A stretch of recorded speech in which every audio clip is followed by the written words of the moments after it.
Welcome back to Psychology Jung. Let's explore what your shadow wants to say today. Have you ever stood next to a man who doesn't say the words, but his silence feels louder than any love letter? He doesn't know how to express it. He might not even realize it himself. But there's one moment, subtle and raw, when his guard slips, and you feel it. Not because he tells you, but because his soul remembers you, before his mind catches up. This video isn't about chasing confirmation. It's about noticing the truth, already living between the lines. You didn't imagine it. That soft, lingering glance, the way his eyes rested on you, not with lust, not even with admiration, but with something quieter, almost irreverent, like you were a memory, or a prayer he didn't know he was saying.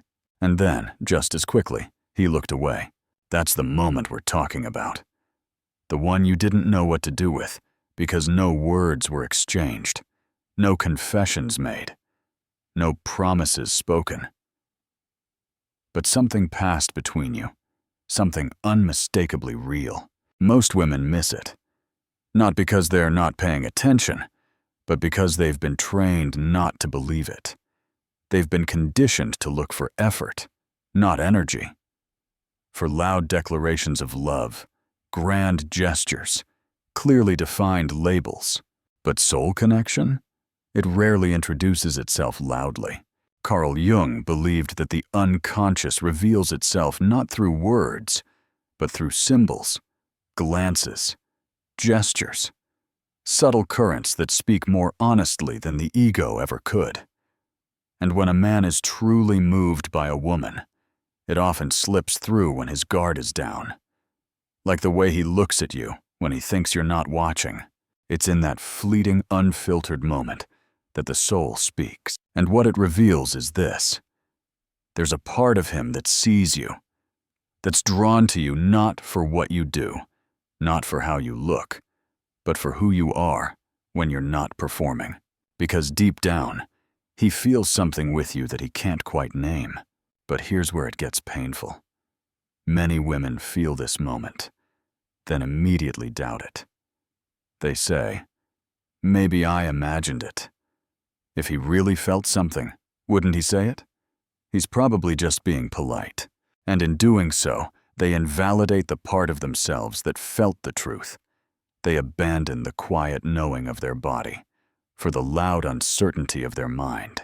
But your nervous system knows when someone sees you. You don't need to be told. The ache you feel when he turns away too quickly. The warm flush in your chest when he lingers just a second too long. The sense that something unsaid is still being said. That is not nothing. It is your intuition. And it speaks long before the intellect catches up.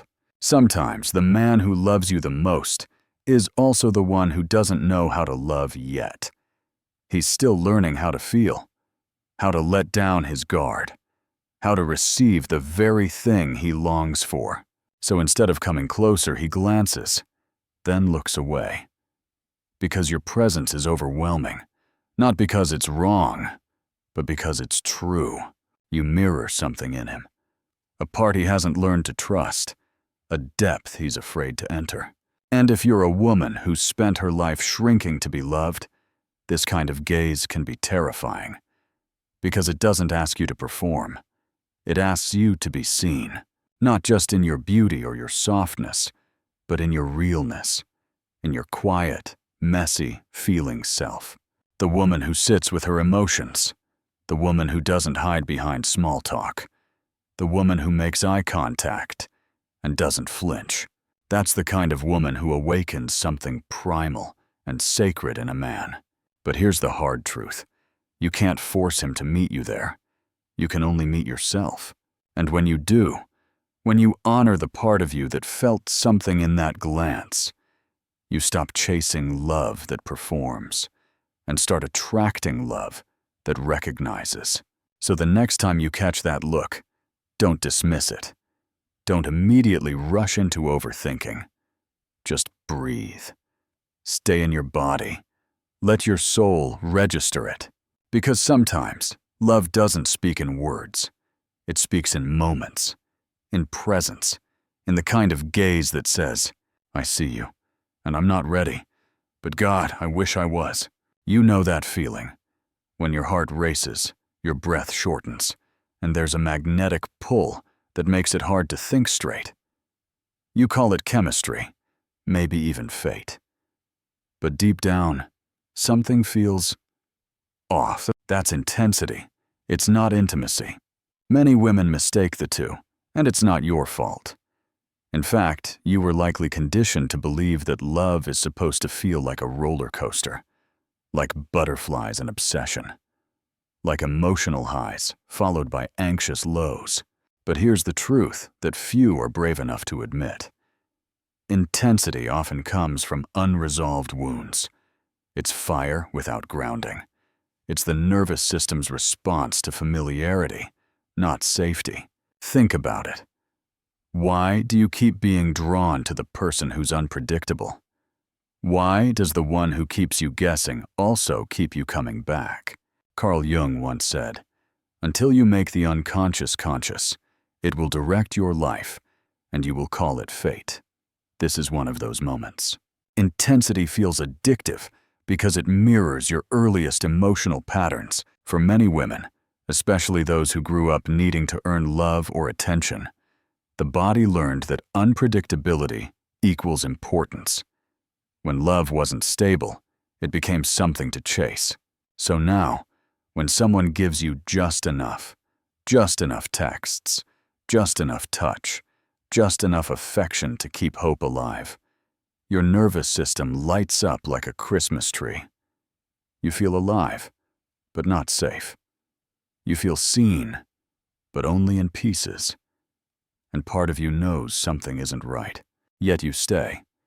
You tell yourself, but the connection is so strong. He says things no one else does.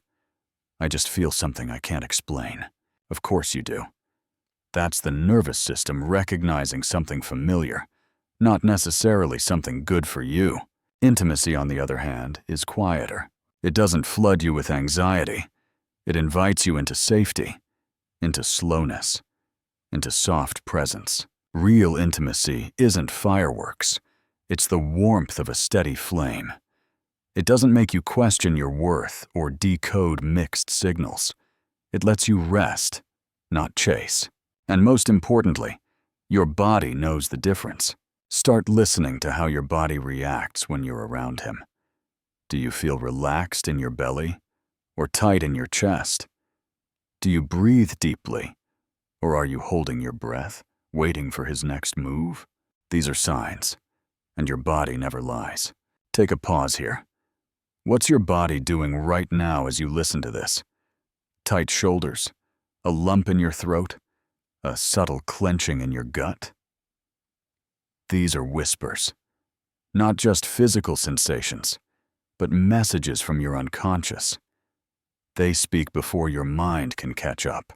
The problem isn't that you feel intense emotions. You're human. You're wired for passion, for depth, for longing. The problem is when you interpret that nervous system flare-up as love. It's not love when you're constantly questioning yourself. It's not love when you need to silence your truth just to keep him.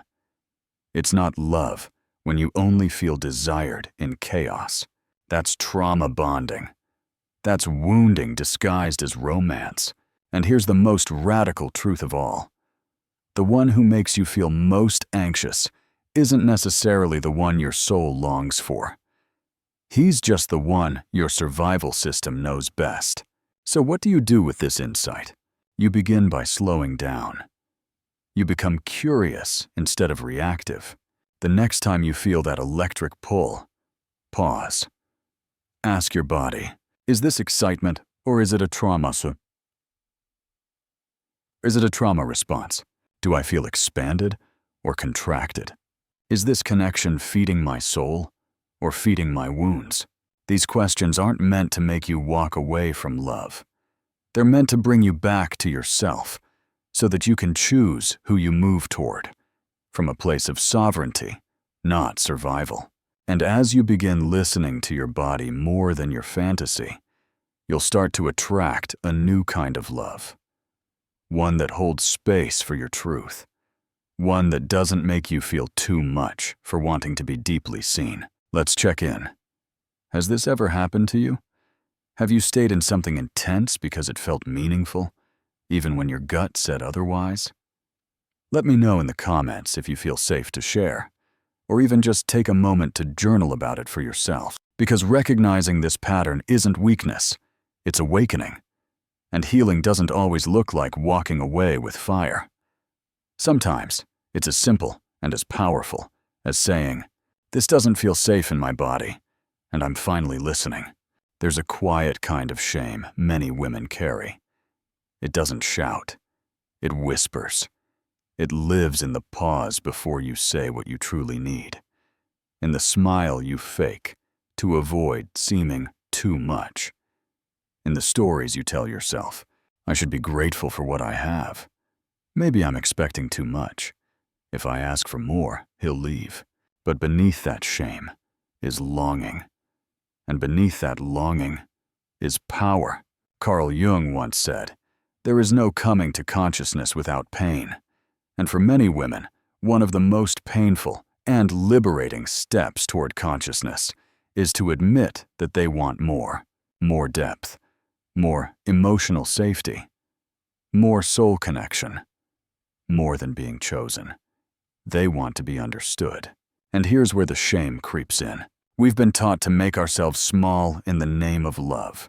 From childhood, many women are conditioned to believe that being low maintenance makes them more lovable, that the less they need, the more they'll be wanted. So we perform, we smile, we accommodate. We become the cool girl who never asks for too much, never cries too hard, never takes up too much space. But deep down, it hurts, because to deny your longing is to abandon your soul. Jungian psychology teaches that what we repress doesn't disappear. It becomes shadow. When we suppress our desire for more, we don't become less needy.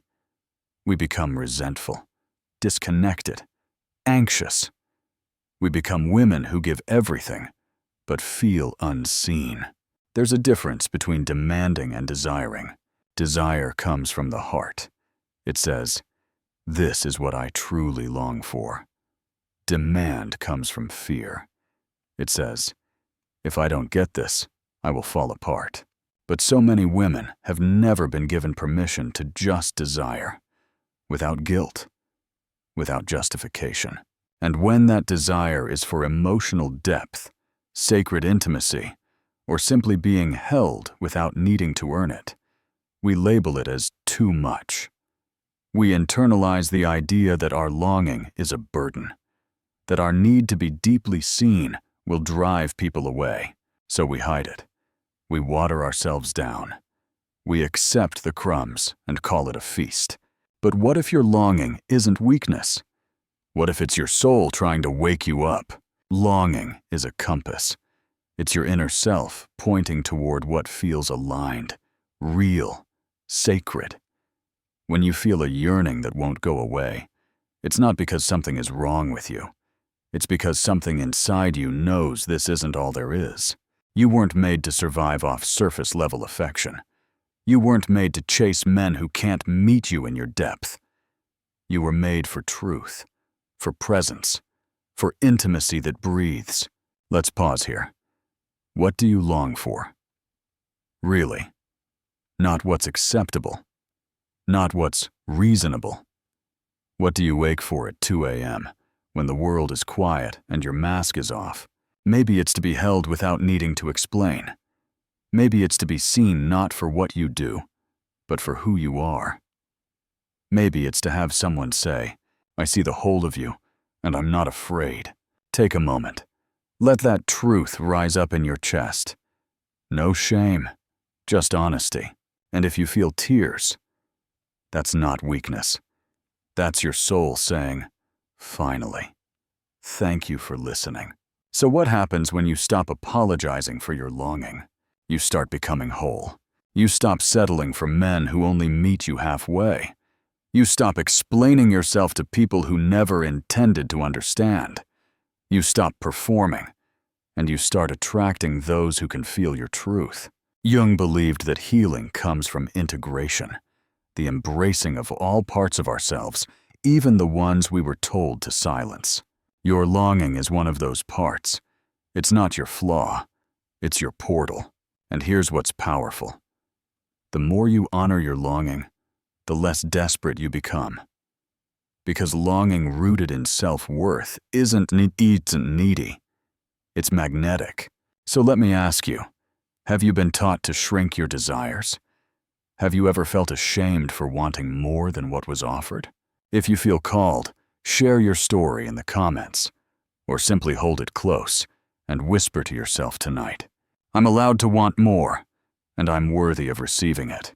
You don't have to beg for love that meets you in your depth. You only have to stop betraying yourself for love that doesn't. When a woman stops apologizing for her hunger, she becomes unforgettable. Not because she screams for attention, but because she radiates a truth the world can't look away from. And maybe, just maybe, that woman is already within you, waiting. There comes a moment in a woman's life, often quietly, often painfully, when she realizes that she's been giving her body while hiding her soul. The acts of intimacy may continue, the motions may look the same, but something is missing. Her body is present, but her spirit has retreated behind layers of armor built from years of unmet longing, people-pleasing, and fear of being too much. Carl Jung believed that sexuality, in its truest form, is not about function or fulfillment. It's a sacred language of the soul. But in a culture that reduces sex to performance, validation, or conquest, many women learn early on to disconnect, to perform pleasure, to suppress discomfort, to use sexuality as a currency for love rather than a mirror of inner truth. Maybe you've known this feeling, lying beside someone who says they love you, but you feel utterly alone. Maybe you've smiled, said, "I'm fine," even leaned in, while something deeper inside you whispered, "I'm not seen. I'm not safe." This chapter is about reclaiming that voice. Because the truth is, real intimacy isn't created through effort. It arises through presence. It blooms when both partners allow themselves to be rather than perform. You can sense the difference, can't you? When someone touches your skin, but not your heart, you feel cold, even in their arms. But when someone is truly present with you, when they see you, when they slow down enough to feel with you, your body exhales, your heart softens, time dissolves. Presence is what creates safety, and safety is what allows a woman to open, not just physically, but emotionally, spiritually, soulfully. In Jungian psychology, reconnection begins when the persona, the mask we wear to gain approval, begins to fall away. The woman who once believed she needed to be desirable in order to be loved now begins to ask, can I be loved while being fully myself? This question doesn't just change your sex life. It transforms your relationship with yourself. You begin to notice when your body tenses, when your smile is a shield, when you're saying yes with your mouth but no with your gut. And instead of overriding those signals, you get curious. You listen. You stay with yourself.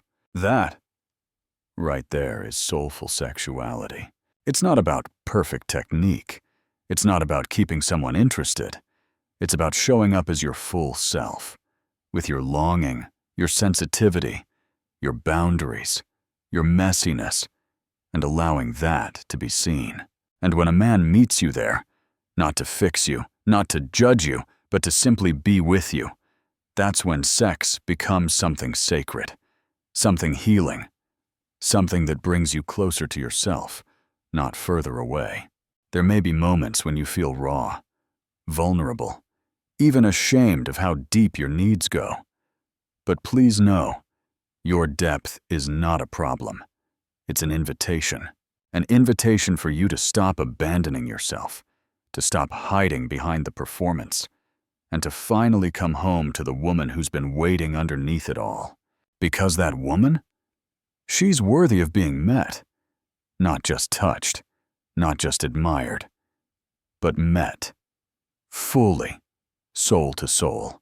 If you've ever felt that ache for something deeper, for connection that doesn't require you to shrink, know that it's not too late. You don't have to keep faking it. You don't have to keep performing. You get to slow down. You get to breathe. You get to choose partners and experiences that honor your nervous system, that honor your soul. Let me ask you something gently. Have you ever experienced intimacy where your body was fully present, but your heart felt far away? What would it look like to turn back toward yourself, even in the smallest of ways? If this chapter speaks to something in you, I'd love to hear from you in the comments. Your story matters, and you're not alone in it. There is a moment, subtle, often unannounced, when a woman realizes she is no longer performing. She is no longer handing over pieces of herself in hopes of being chosen. She is no longer trying to seduce, to please, to prove. She simply is. This, in the language of Jungian psychology, is the beginning of individuation, the sacred process of becoming whole. Not perfect, not untouchable, but fully, unapologetically herself. For many women, this rebirth doesn't come with fireworks.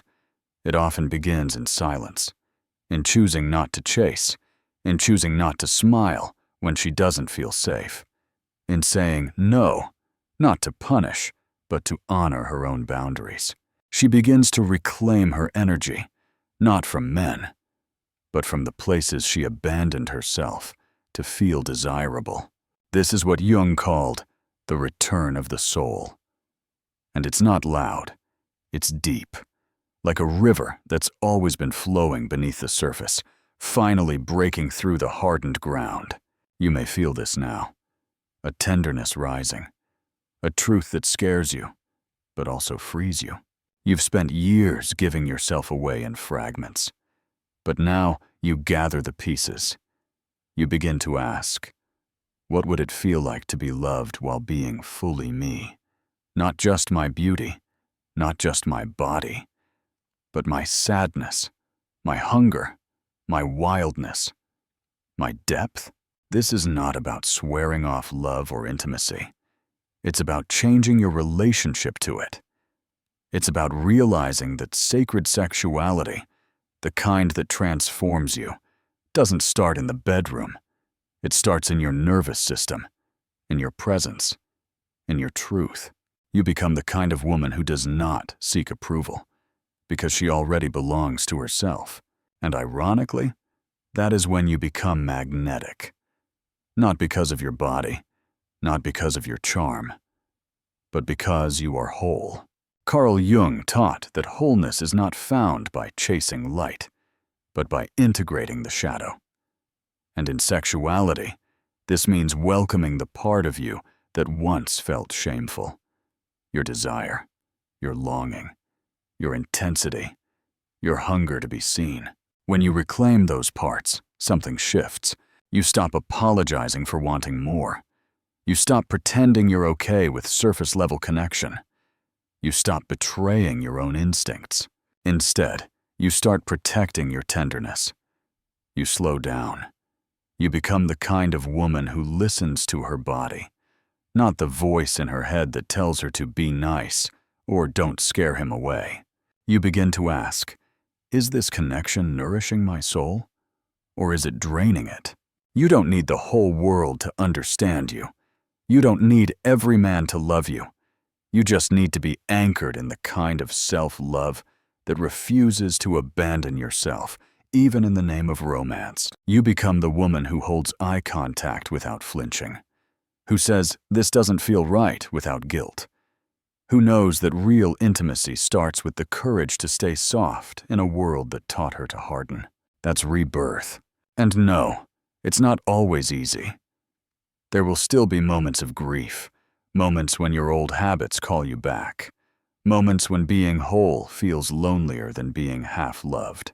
But stay with yourself, because every time you choose truth over performance, every time you honor your body's signals, every time you feel instead of numb, you become more real, more you. And that you, the one who doesn't fake, doesn't chase, doesn't shrink, she is unforgettable. Not because she tried to be, but because she returned to her essence. Let me ask you something gently, soul to soul. Have you felt this shift? That quiet, almost invisible moment when you realize, I don't need to be more. I just need to be true. If so, I'd love to hear what part of this story spoke to you. Drop a comment, not to perform, not to impress, but to honor the part of you that's ready to be seen. Because that's what this space is for. Not perfection, not masks, but presence.